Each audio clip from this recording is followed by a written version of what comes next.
What is going on, guys? This is Yes I Read That, and today I am reviewing The Girl in the Tower by Catherine Arden.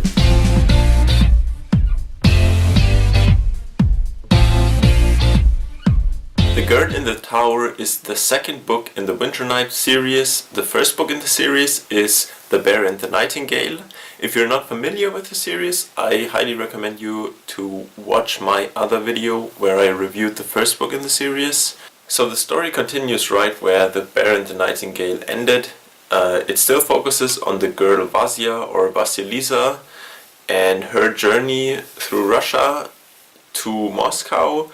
It also focuses on her brother Sasha, who became a monk, and on the Grand Prince of Moscow, Dmitri, and also on her sister Olga, who lives in Moscow now. And the frost demon Morozko that we saw in the first book is also playing a bit of a bigger role in this book. So yeah, these are the characters we still know from the first book, but there's also some new people.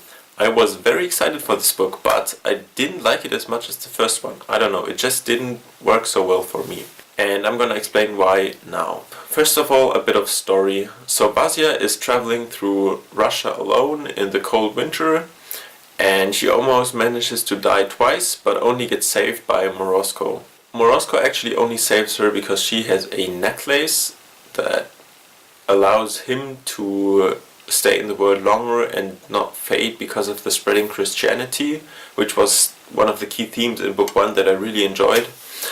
And as long as she's wearing this necklace and thinking of him, then he cannot fade.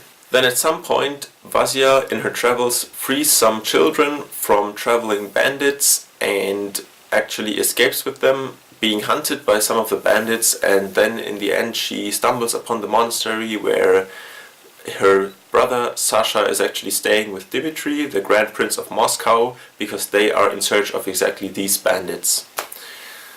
Now, Vasia has to hide that she's a girl because girls can't just ride out on their own, they can't carry knives and all of that stuff. Sasha and Dmitri are actually on the hunt of these bandits because a guy called Kazyan came out of the woods and asked them for help because these bandits were running around burning down villages and they could not defend themselves. Kazyan is a pretty mysterious guy at this point, and we get to know more of him later in the book. So a central theme in this book is actually womanhood in medieval times and how constrained women were, that they didn't have the same rights that men did and all of that good stuff. And obviously this is a pretty big struggle for Vasia, and as she's dressed as a boy and hides this from the Grand Prince, this is pretty risky, and her brother Sasha is in on it and is really not sure what to do and how to proceed because Dmitri starts liking Vasia a lot. So at the end of the hunt they get back to Moscow and the lie becomes even harder to keep up because in Moscow it's very hard to hide something like that. So the story is not based on this small village anymore, but instead it's based on the whole of Russia, and in the second half of the book on Moscow. So the world in this book is exactly the same as the first book. We still have these ancient spirits and these Cherry and the frost demon Morozko. However, it seems to me that these Cherry are not as important anymore at all. I really didn't like this. It feels to me like they were kind of magical in the first book and now they've become kind of normal because there's been no new Cherry or something like that. It's just the ones we already know, and there's been little interaction with them in my opinion.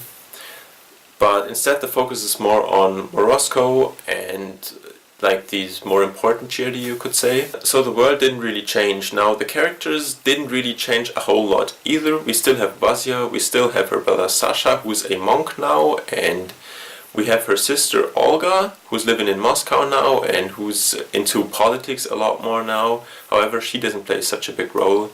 Then we have Dmitri, who is the Grand Prince of Moscow and who trusts Sasha a lot because they're cousins, because Olga actually married into his family.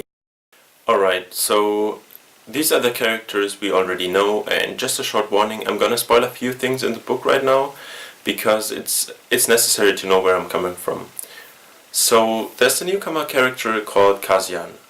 In the beginning of the book he's this kind of mysterious guy, and then he's this kind of charming and nice guy, and in the end it turns out that he is a sorcerer. So there's one new thing in this book, and that's quite good. And I'm gonna talk about the stuff I liked first.